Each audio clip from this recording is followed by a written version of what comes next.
Hello students, welcome back to my channel. As you all know that we have discussed about the word processor in my last video. So बच्चों जिन्होंने वो video नहीं देखी है वो video देखना and समझना कि वर्ड प्रोसेसर क्या होता है एंड कैसे हम उसको यूज़ करते हैं. So today in this video we will discuss about the two application, that is one is your spreadsheet and other is your PowerPoint presentation. So you have already know about these two applications, but मैं कोशिश करूंगी कि मैं इस video में जल्दी से जल्दी इनको दोनों चीज़ों को कवर कर सकूं. So first of all we will discuss the spreadsheet first. So what is spreadsheet? Spreadsheet is a computer application for organizing and analyzing and your storage of data in a tabular form. तो उसके लिए हम वो क्या होता है, हमारा spreadsheet होता है. Basically you can enter three types of information in the cells. जो बेसिकली होता है, फर्स्ट होता है आपका न्यूमेरिक, यानी कि 1 2 3 4 की जो न्यूमेरिकल वैल्यूज होते हैं वो आप ऐड कर सकते हैं. Second is your text. Text का मतलब होता है अल्फाबेटिकल वर्ड्स आप उसमें यूज कर सकते हैं. And fourth is formulas. अगर आपको फॉर्मूलाज इसमें करने हैं, क्योंकि मेन जो चीज़ होती है लोग यूज करते हैं एक्सेल को फॉर्मूला के लिए ही करते हैं, क्योंकि फॉर्मूला क्या करता है, इन फॉर्मूले लगाने से क्या होता है कि हमारा टाइम जो ज़्यादा लगता है उस कैलकुलेशन में वो टाइम बहुत कम हो जाता है एंड ये बहुत कम समय में बहुत ज़्यादा काम करता है हमारे लिए. तो सब डे टू डे लाइफ में जिनका कंप्यूटर्स का वर्क होता है मेजरली हम एक्सेल का यूज़ करते हैं इसी चीज़ के लिए. मैंने फॉर्मूला की बात की, तो फॉर्मूला में मैं सबसे पहले ये बताना चाहती हूँ, जब भी आप कोई फॉर्मूला स्टार्ट करते हैं तो उसके आगे इक्वल टू साइन लगाते हैं. आपको पता है इक्वल टू साइन लगाते हैं, लेकिन क्यों लगाते हैं इक्वल टू साइन? उसका एम क्या होता है, उसका मतलब क्या होता है? तो बेसिकली इक्वल टू साइन का मतलब ये होता है कि आप जो भी फॉर्मूला के सामने इक्वल टू साइन लगाएंगे तब उसको स्प्रेडशीट को पता चल जाता है, एप्लीकेशन को पता चल जाता है कि you want to do a calculation now. ठीक है, तो वो उसके अकॉर्डिंगली, अगर आप इक्वल टू साइन नहीं लगाएंगे और सिर्फ फॉर्मूला लिख देंगे तो वो वर्क नहीं करेगा. उसको पता ही नहीं चलेगा कि आप यहाँ क्या करना चाह रहे हैं, कैलकुलेशन करना चाह रहे हैं, क्या करना चाह रहे हैं. तो मेक श्योर कि आप कोई भी कैलकुलेशन करते हैं उसके सामने इक्वल टू साइन होना बहुत ज़रूरी है. ठीक है, बेसिकली हम जानते हैं कि सेल क्या होता है. बेसिकली जो इंटरसेक्शन बिटवीन होता है रोज एंड कॉलम का, उसको हम सेल बोलते हैं. रोज एंड कॉलम्स का जो इंटरसेक्शन होता है, एक स्मॉल स्मॉल बॉक्सेस होते हैं, दैट इज योर सेल्स. ठीक है, एक्टिव सेल हम किसको बोलते हैं? एक्टिव सेल जिस बॉक्स पे आप क्लिक करते हैं वो आपका एक्टिव सेल हो जाता है. चाहे आप कोई भी उस पे बॉक्स पे क्लिक करेंगे वो आपका एक्टिव सेल. एक्टिव सेल क्या करता है, आप जो भी कीबोर्ड से टाइप करेंगे वो आपके एक्टिव सेल में ही दिखाता है. तो ठीक है, ये चीज़ें छोटी छोटी चीज़ें हैं जो आपको क्लियर होना चाहिए. बेसिकली इसमें आपके दो चीज़ें होती हैं, रो होती है एंड कॉलम होती है. कॉलम क्या होती है? Column is a vertical set of a cell, जो वर्टिकल सेट ऑफ सेल होता है. और हमारा जो रो होता है वो क्या होता है, वो हॉरिजॉन्टल जो होता है सेट होता है सेल का, उसको हम बोलते हैं रो. तो it's a mixture of row and column, जिसको हम टेबुलर फॉर्म में डाटा को डालना बोलते हैं. ठीक है, तो बेसिकली हम जानेंगे कि how to create a new worksheet. Right, so basically start button पे जाना है, ऑल प्रोग्राम्स पे जाना है, माइक्रोसॉफ्ट ऑफिस 2010 पे जाना है, उसके बाद MS Excel 2010 and you will be there will be appear a one layout of MS Excel. So basically आप इस तरह से MS Excel को एक्सेस कर सकते हैं. आपने खोल दिया, MS Excel खोलना आ गया, वेरी गुड. उसके बाद हो गया कि आप उसमें क्या करेंगे, आप उसमें जो भी डाटा डाल रहे हैं. ठीक है, मैं डाटा डाल रहे हैं, आप उसमें किसकी फॉर्म में डाटा डालेंगे? रो एंड कॉलम की फॉर्म में. आपको कोई लिस्ट बनानी है. ठीक है, आपने एक लिस्ट बना दी, अपनी क्लास की लिस्ट बना दी, जिसमें क्या है, आपके सीरियल्स नंबर हैं, बच्चों के नाम हैं एंड उसके बाद बच्चों के सब्जेक्ट वाइज आपने क्या कर दिया, मार्क्स उसमें देने हैं. तो बेसिकली क्या हो गया है, जो आपने लिखा फर्स्ट, पहले तो आप हेडिंग डालेंगे. ठीक है, हेडिंग डाला आपने SGM पब्लिक स्कूल. ठीक है, XYZ कोई भी स्कूल डाल दिया. ठीक है, ऊपर डाल दिया. उसके बाद क्या किया, आप एक कॉलम में, अगर सेल तो हमारा छोटा सा होता है, लेकिन SGM पब्लिक स्कूल या कोई भी XYZ स्कूल आपने डाला है, तो वो क्या करना पड़ेगा आपको, पूरे जहां तक वो टेबल जा रहा है, यानी कि जितने आपने कॉलम बनाए हैं, अलग अलग जो कॉलम बनाए हैं जिनका एक अपना खुद का इंफॉर्मेशन उसमें स्टोर होगा, तो वो पूरा आपको क्या करना है, ऊपर की लाइन जो वन रो है होगी उसको पूरा सेलेक्ट करना है वहां तक जहां तक आपके कॉलम्स क्रिएट हो रहे हैं. ठीक है, तो वहां पर आपके पास ऑप्शन होता है कि कैसे आप पूरे सेंटर में लेकर आए उसको, क्योंकि सेल तो छोटा सा होता है. तो उस फॉर्म में आप क्या यूज करेंगे, आप उसमें मर्ज यूज करेंगे. ठीक है, मैं आपको बता चुकी हूँ पहले ही कि मर्ज क्या काम करता है. मर्ज का मतलब होता है वो सेल को मर्ज कर देता है. जितने भी सेल आप सेलेक्ट करेंगे और उसको मर्ज पे क्लिक कर देंगे तो उसका मतलब क्या होता है, वो सेल आपको मर्ज में दिखाई देगा और जो भी आपने लिखा हुआ सेंटर में आ जाएगा। ठीक है, तो सबसे पहले चीज ये होती है, लिस्ट आपने बना दी, सबसे पहले ऊपर नाम लिख दिया। अब बेसिकली क्या किया आपने उसमें लिखा सीरियल नंबर, एक कॉलम बन गया। उसके बाद आपने लिखा बच्चों का नाम, दूसरा कॉलम बन गया। तीसरा हो गया आपने English, Hindi, math, science, SST. इस तरह से आपने क्या किया, अलग अलग सब्जेक्ट वाइज कॉलम बना दिए और उसके मार्क्स लिख दिए भाई out of 100, out of 100, out of 100।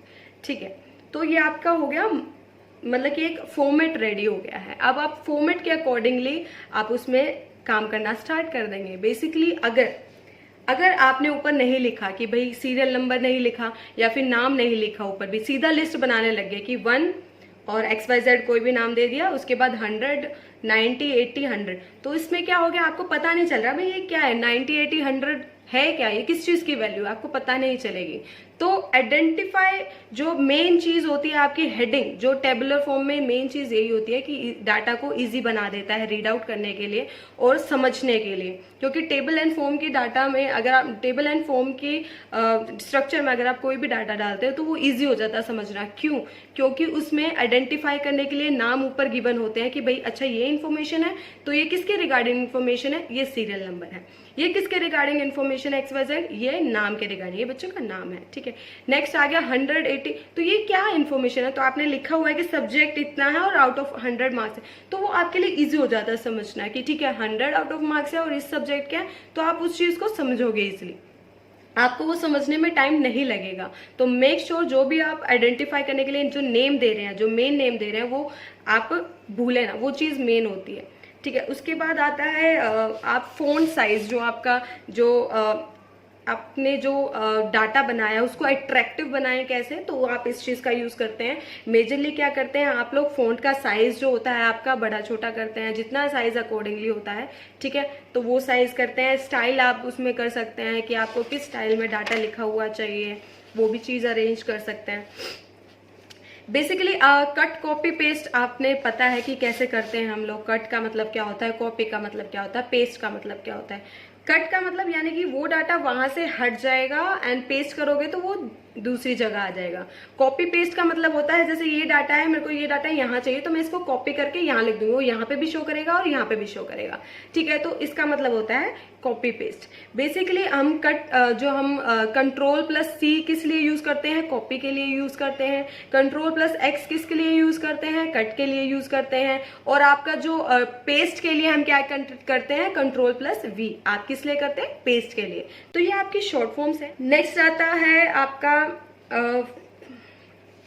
Password protection. Password protection मैं आपको बता चुकी हूँ, जैसे मेरी प्रीवियस वीडियो में आप देखिएगा, जब मैंने वर्ड प्रोसेसर पढ़ाया था उसमें भी बताया था कि पासवर्ड प्रोटेक्शन क्या काम करता है। पासवर्ड प्रोटेक्शन आपके फाइल को सेव करने के लिए, कोई और उसको एक्सेस नहीं कर सकता है, तो उस चीज के लिए होता है। उसके स्टेप भी मैंने आपको प्रीवियस वीडियो में बताए थे, सेम स्टेप अप्लाई करेंगे आप इसके लिए। ठीक है, तो प्रिंटिंग स्प्रेडशीट, ये भी मैं आपको लास्ट वीडियो में बता चुकी हूँ कि कैसे आप प्रिंट करते हैं किसी भी डॉक्यूमेंटेशन को। तो सेम प्रोसेस होता है, इसमें कुछ अलग नहीं होता है। आप फाइल पे जाते हैं, प्रिंट पे क्लिक करते हैं, लेआउट ओपन हो जाता है, उसमें आप सेटिंग करते हैं अपने अकॉर्डिंगली जो आपको चाहिए, उसके बाद आप प्रिंट पे क्लिक कर देते हैं, आपका प्रिंट आउट निकल आता है। सो बेसिकली ये चीजें हर एक चीज में मिलेगी, जो भी आप एप्लीकेशन यूज कर रहे हैं उसमें सेम चीज होती है। किस तरह से आप उसको सेव करेंगे, तो सेव का भी आपके पास ऑप्शन है कि मतलब कि फाइल पे जाएंगे, सेव एज पे क्लिक करते हैं। इस तरह से फाइल आपने सेव करनी है तो उसमें क्या करेंगे आप, फाइल पे जाएंगे और सेव एज पे क्लिक करेंगे और आपकी फाइल सेव हो जाएगी। उसी तरह से कोई फाइल आपको ओपन करनी है जो आप पहले ही उसमें डाल चुके हैं बनाकर, आपको वो रीओपन करनी है, तो बेसिकली आप फाइल पे जाएंगे, वहां पर ओपन का ऑप्शन आता है। ओपन पे जाके फिर वो आपसे लोकेशन पूछता है, आपकी फाइल किस लोकेशन पे, आप उस लोकेशन पे जाएंगे एंड उस पर क्लिक करके ओके कर देंगे, आपकी फाइल जो है वो आपकी डेस्कटॉप पे आ जाएगी। ठीक है, तो ये तो हो गया हमारा स्प्रेडशीट के बारे में। बेसिकली पावर पॉइंट प्रेजेंटेशन भी सेम होता है। बेसिकली पावर पॉइंट प्रेजेंटेशन का काम क्या होता है, वो आपके डॉक्यूमेंटेशन को क्या कर देता है, अट्रैक्टिव बना देता है। ठीक है, तो मतलब कि बेसिकली पावर पॉइंट प्रेजेंटेशन किस लिए होता है, प्रेजेंटेशन के लिए होता है। कोई भी चीज को अगर आप बहुत अच्छे से यानी कि अट्रैक्टिव बना के उसको शो करते हैं, या अपने डाटा को बहुत अट्रैक्टिव बना के शो करते हैं, स्लाइड्स के अकॉर्डिंगली ये डाटा प्रोवाइड करता है। तो बेसिकली ये चीजें बहुत इंपॉर्टेंट होती हैं समझने के लिए। बहुत बेसिक कंसेप्ट होते हैं जो आप बेसिकली बचपन से सीखते आ रहे हैं। तो ये चीज़ें हैं। एंड दूसरी चीज़, कैसे आप पावर पॉइंट प्रेजेंटेशन को एंटरिंग करेंगे डाटा उसमें, या फिर उसमें कैसे एडिटिंग करेंगे। बेसिकली सेम चीज़, सेम प्रोसेस होता है जो आपने MS वर्ड में किया, जो आपने स्प्रेडशीट में किया, जो आप पावर पॉइंट प्रेजेंटेशन में कर रहे हो। पावर पॉइंट प्रेजेंटेशन में फ़र्क इतना होता है कि इसके पास आपके पास स्लाइड्स होती हैं। स्लाइड्स आप चूज करते हैं आपको किस टाइप की, आपके पास बहुत सारे टेम्पलेट्स आ जाते हैं जब आप कोई भी नई फाइल क्रिएट करना चाह रहे हैं, नई डॉक्यूमेंटेशन क्रिएट करना चाह रहे हैं, तो उसके लिए आपके पास क्या होता है, नई स्लाइड का ऑप्शन आता है। न्यू स्लाइड पे जब आप क्लिक करते हैं तो उसके बाद क्या होता है, आपको वो टेम्पलेट पूछता है आपको कौन सी टेम्पलेट चाहिए, तो आप उसमें टेम्पलेट अपने अकॉर्डिंगली सेलेक्ट करते हैं, आपको कैसी टेम्पलेट चाहिए, एंड आप उस पर क्या कर देते हैं, ओके कर देते हैं, डबल क्लिक कर देते हैं, तो वो डेस्कटॉप पे आ जाती है आपकी। उसी तरह से क्या बेसिकली इसमें आप क्लिक करते हैं, उसके बाद जो आपके पास स्लाइड, एक आपकी स्लाइड खुल गई है, उसमें आपके पास स्पेस होता है लिखने के लिए, आप उस पर क्लिक करते हैं, आप अपना डाटा लिखना है उसके अकॉर्डिंगली स्टार्ट कर देते हैं। अब पावर पॉइंट प्रेजेंटेशन में आप क्या करते हैं, आप इसमें ग्राफ्स डाल सकते हैं, आप इसमें वीडियोस डाल सकते हैं, आप इसमें पिक्चर्स डाल सकते हैं। पिक्चर्स वीडियोस वगैरह क्यों डालना है, क्योंकि आप जब भी कोई प्रेजेंटेशन देखते हैं उस मतलब कि अगर मैं सिंपल लैंग्वेज में अगर समझाऊं आपको, फॉर एग्जांपल आपके पास बुक है, ठीक है, बुक आपको ब्लैक एंड व्हाइट दे दी है, ठीक है, ब्लैक एंड व्हाइट बुक आपको दे दी है, क्या आपका इंटरेस्ट करेगा उसको पढ़ने में? नहीं करेगा। क्यों? क्योंकि जब तक बुक कलरफुल नहीं होती है या अट्रैक्टिव नहीं होती है, जब तक पढ़ने का मन नहीं करता है, क्योंकि तभी तो उसमें आपको पिक्चर्स के साथ आपको चीजें बताई जाती हैं, या फिर आपको बताया जाता है कि किस तरह से मतलब कि शो होता है वहां पे, आपको कोई अगर प्रेजेंटेशन दिखाई जाता है उसमें वीडियोस दिखाई जाते हैं, क्यों? अच्छे से समझ आए। अच्छे से समझ आए का मतलब क्या होता है, आप बच्चा उसमें इंटरेस्ट ले, ठीक है। तो उसी चीज को देखते हुए आप इसमें क्या करते हैं, वीडियोस, आपने इमेजेस इसमें डालते हैं। तो बेसिकली इसीलिए डालते हैं, कोई भी आप प्रेजेंटेशन करते हैं तो वो सामने वाले को इजीली समझ में आए, अट्रैक्शन बना रहे, तो वो चीज, उसी चीज के लिए हम इसमें यूज करते हैं। बेसिकली अगर आपको क्या करना है, कोई भी एक स्लाइड आपने बना दी है, ठीक है, जो स्लाइड आपने बनाई, मेन उसके लेफ्ट पेन में क्या होता है, आपकी सारी स्लाइड्स शो करती हैं। मेन स्लाइड जो शो करती है जिस पे आप काम कर रहे हैं वो बिल्कुल सेंटर में शो करती है, साइड में शो करती है, ठीक है। जो आपके लेफ्ट साइड में शो करते हैं वो आपको बताता है आपकी कितनी स्लाइड्स बन गई हैं। आप उस पर अगर जो सी भी स्लाइड पे क्लिक कर देंगे, 1 page, 2nd slide, 3rd slide, 4th slide, तो आप जिस पे भी क्लिक करेंगे वो स्लाइड क्या आती है, मेन नॉर्मल व्यू में आ जाती है। सो बेसिकली ये चीजें हैं। एंड आपको अगर कोई स्लाइड डिलीट करनी है अपने प्रेजेंटेशन से, तो आप क्या करते हैं, Ctrl+Z कर देंगे ना, उस फाइल को ओपन करके Ctrl+Z कर देंगे, वो फाइल ऑटोमेटिकली डिलीट हो जाएगी, ठीक है। नेक्स्ट आता है आपका how to insert a clip art and image. Basically क्या होता है क्लिप आर्ट, क्या होता है आपको पता है क्लिप आर्ट क्या होता है? जैसे कि आप कोई भी उसमें एक इमेजेस की तरह ही क्लिप आउट होता है, जो ऑलरेडी उसमें स्टोर होती हैं इमेजेस, तो उसको आप यूज कर सकते हैं। और बेसिकली क्या होता है, कोई भी आपको flow chart, symbols, add, figure करनी है, जैसे कंप्यूटर के बारे में आप क्या करना चाह रहे हैं, आपने एक स्लाइड बनाई, ठीक है, तो आप क्लिप आर्ट पे जाके अगर कंप्यूटर लिखेंगे और उस पर क्लिक करेंगे तो कंप्यूटर से रिलेटेड जो उसके पास इमेज होंगी वो वहां पर शो करेंगे। आप उससे क्या कर सकते हैं, उससे ड्रैग एंड ड्रॉप करेंगे, तो फिर क्या होगा, ड्रैग एंड ड्रॉप करते ही आपके मेन जो आपका पेज है उस पर वो इमेज आ जाएगी। बेसिकली अगर आपको ये नहीं करना है तो पहले तो स्टेप देखते हैं कि हम किस तरह से इंसर्ट करेंगे क्लिप आर्ट को। तो सबसे पहले हम इंसर्ट टैब पे जाएंगे। इंसर्ट टैब पे जाने के बाद होम, इंसर्ट में सारे ऊपर होते हैं, तो होम के बाद नेक्स्ट जो आपके पास टूल होता है वो इंसर्ट का होता है। तो इंसर्ट पे जाने के बाद आपके पास ऑप्शन आता है क्लिप आर्ट का। तो क्लिप आर्ट कमांड पे आपने क्लिक किया, देन आपने वहां पर आपके पास ऑप्शन आता है कि आप किसके रिगार्डिंग आप क्लिप कार्ड देख रहे हैं, मतलब कि किसके रिगार्डिंग आपको इमेज चाहिए, तो आप वो नाम डालते हैं एंड गो पे क्लिक कर देते हैं। गो पे क्लिक करने के बाद क्या होता है, उससे रिलेटेड सारी इमेजेस वहां पे शो करती हैं। आप उससे ड्रैग एंड ड्रॉप करेंगे या डबल क्लिक करेंगे, वो आपके उस पे आ जाएगा, स्क्रीन पे आ जाएगा, आपके स्लाइड पे आ जाएगा। बेसिकली ये होता है हमारा इंसर्ट करना है हमें, क्लिप आर्ट के लिए ऑप्शन था। अब हम इंसर्ट करेंगे इमेज, कोई भी पिक्चर, तो सेम है, इंसर्ट टैब पे जाना है। इंसर्ट टैब पे जाने के बाद इमेज ग्रुप पे जाकर आपको पिक्चर कमांड पे क्लिक कर देना है। फिर वहां से आप अपना पिक्चर जो डालें वो लोकेशन पे जाकर अपनी पिक्चर सेलेक्ट करके ओके करेंगे, आपकी डेस्कटॉप पे आ जाएगी, आपकी मेन जो एप्लीकेशन है उस पे आ जाएगी, ठीक है। स्लाइड लेआउट के बारे में मैं आपको बता चुकी हूँ, बहुत सारे स्लाइड्स लेआउट होते हैं। जब भी आप कोई न्यू स्लाइड डालना चाह रहे हैं तो आपसे पूछता है कि आपको कौन सा टेम्पलेट चाहिए, टाइटल स्लाइड चाहिए, टाइटल एंड कंटेंट चाहिए। तो बेसिकली आपको जिस टाइप में स्लाइड चाहिए आप उसमें चूज कर सकते हैं। नेक्स्ट आता है आपका ट्रांजिशंस। ट्रांजिशंस मतलब क्या होता है, जब भी आप स्लाइड्स को अट्रैक्टिव बनाते हैं तो बेसिकली किस तरह से वो ओपन होए, ठीक है। तो जिस तरह से वो ओपन होते हैं वो ट्रांजिशंस होते हैं। जैसे आप मेरी वीडियोस में भी देखते हैं, जब भी मैं कोई वर्ड्स लिखती हूँ तो वो किस तरह से ओपन हो रहा है, किस तरह से लेफ्ट टू राइट हो रहा है, राइट टू लेफ्ट हो रहा है, या फिर बीच में से जैसे मिडल से ओपन हो रहा है। तो बेसिकली ये सारी चीजें हम ट्रांजिशन बोलते हैं इनको। तो ये चीजें इसमें भी होती हैं, तो आप इसमें यूज कर सकते हैं कि आपकी नेक्स्ट स्लाइड जब आप एंटर करते हैं तो नेक्स्ट स्लाइड जो ओपन होएगी तो वो आपकी नेक्स्ट जब आप क्लिक करते हैं तो अलग अलग स्लाइड्स आती चली जाती है जो आपको चाहिए। तो जब आप नेक्स्ट पे क्लिक करेंगे तो क्या होगा, आपकी जो खुलेगी इमेज वो कुछ ट्रांजिशन की फॉर्म में खुलेगी। अलग अलग ट्रांजिशंस होते हैं जो आप इसमें यूज कर सकते हैं।